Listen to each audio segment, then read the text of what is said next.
आज हम खड़े हैं मटर गली में दलजीत सिंह दल्ली जी की दुकान पर। एक ये व्यापारी हैं कपड़े के।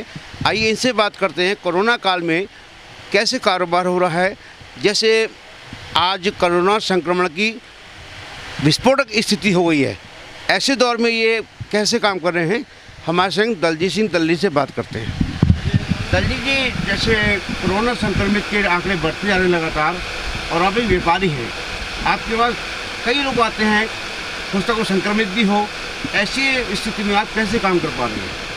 जैसे कि आपको ज्ञात होगा, पिछले 22 मार्च से जो है लॉकडाउन को जो है व्यापारी झेल रहा है। व्यापारी के साथ अन्य लोग भी जो है इस कोरोना काल को झेल रहे हैं। कोविड-19 की गाइडलाइन के हिसाब से जिला प्रशासन की जो भी निर्देशानुसार, जो नियमानुसार जो गाइडलाइन आती है, तो हम उसके हिसाब से चलते हैं। और आगे भी जो है देखो, चलना अलग चीज़ है, लेकिन जो बीमारी ऐसी है कि वो महामारी ऐसी हो चुकी है, देश दुनिया के साथ जो है हमारा शहर भी अछूता नहीं रहा है। और हमारे शहर के साथ साथ जो है व्यापारी जो है इसको काफ़ी जागरूकता के हिसाब से अपना लेता है, क्योंकि उसका भी परिवार है और परिवार के साथ अपना स्वास्थ्य भी है। तो सबको देख करके जो है वो कोविड-19 की गाइडलाइन का ख्याल रखते हुए जो है पूरा अपने परिवार को देख करके ध्यान रखता है। और लेकिन कारोबार की जहाँ तक आपने स्थिति कही, कारोबार की स्थिति तो जो आज हो चुकी है वो भगवान 2020 कभी ज़िंदगी में किसी व्यापारी को ना दिखाए, तो मुझे लगता है वो बेहतर रहेगा। बात करते हैं, जैसे किसी मान के चलिए कार्यालय में या किसी स्थान पर कोई कोरोना संक्रमित पाया जाता है, तो सरकार है या प्रशासन सैनिटाइज कराता है और बचाव की स्थिति करता है, या व्यापारियों के लिए कोई ऐसी व्यवस्था सरकार, शासन, प्रशासन अभी तक की है। नहीं, कई बार क्या होता है, जो समाज सेवी लोग हैं उन्होंने जो है बाज़ारों में आकर के सैनिटाइज़ करा है। और कई हद तक कुछ जो अगर हम देखें तो पिछले 4-5 महीनों से जो है प्रशासन द्वारा जो है करी गई है। लेकिन क्या है कि वो ज़रूरी नहीं है कि हमारी मांग के अनुसार करी गई होगी। जब उन्होंने बाज़ार में करी है ज़रूरत के हिसाब से, तो मैंने देखा कि इस बीच में समाज सेवियों ने भी जो है काफ़ी सैनिटाइज़ करा बाज़ार को, और हमारी मांगों को जो है ध्यान में रखते हुए भी जो है उन्होंने हमारे बाज़ार को ही कई बार जो है सैनिटाइज़ करा है। जैसे व्यापार की बात करते हैं, व्यापार पूरी तरह ध्वस्त हो चुका है। क्या सरकार ने छोटे व्यापारियों, मध्यम व्यापारियों के लिए कोई राहत पैकेज या कोई ऐसा पैकेज निकाला है? जैसे घोषणा की थी 20 लाख करोड़ की, 50 करोड़ की, तो उसमें क्या सहायता दी छोटे व्यापारियों को? नहीं, जहाँ तक 20 लाख करोड़ जो माननीय प्रधानमंत्री, हमारे देश के प्रधानमंत्री ने जो है एक ऐलान करा था, तो उसकी जो स्थिति है वो नियमानुसार जो है वो बड़ी जटिल पहले भी थी, वही जटिल स्थिति आज भी है। अगर उसके पास वो सारा सिस्टम हो तो उसे जो है लोन अगर मिलेगा तो उसके पास सब कुछ होना ज़रूरी है। तो लिहाजा ऐसा कुछ नहीं है कि व्यापारी जो है इस जो कारोबार के हिसाब से जो त्रस्त हो चुका है कि उसको डायरेक्ट जाके कहीं एक पॉइंट पे जाए और उसको जो है सीधा लोन की सुविधा मिले, तो ऐसा कुछ नहीं है।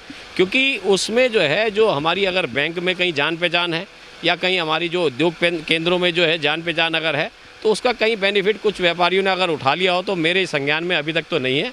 लेकिन बाकी जो सिस्टम है वो पुराने के तहत ही चल रहा है और अभी तक मुझे लगता है कि वही सिस्टम चला आ रहा है।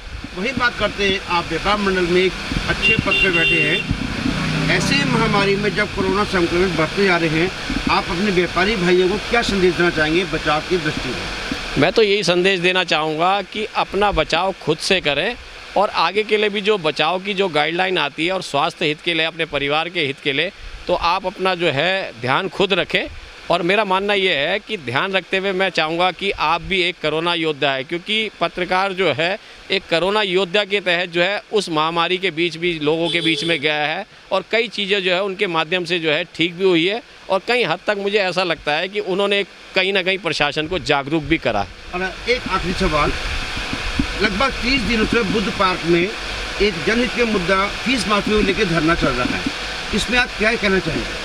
नहीं, धरने तो बहुत तरह के चल रहे हैं। जो पिछले 30 दिन पिछले लगभग 1 माह से ऊपर हो चुका है, तो मुझे लगता है शायद आप फ़ीस माफ़ी को लेकर के जो बैठे हैं उनकी बात कर रहे हैं। तो फ़ीस माफ़ी को लेकर के उन्होंने इसलिए ये एक मुद्दा उठाया है क्योंकि पिछले 4 महीनों से व्यापारियों की हालत ले लो या अन्य छोटे मोटे कारोबारियों की ले लो, ठेला फड़ वालों की ले लो, तो उन लोगों के जब कारोबार ही नहीं रहे, तो उनका कहना है वो सबके लिए बैठे, ना कि अपने लिए बैठे।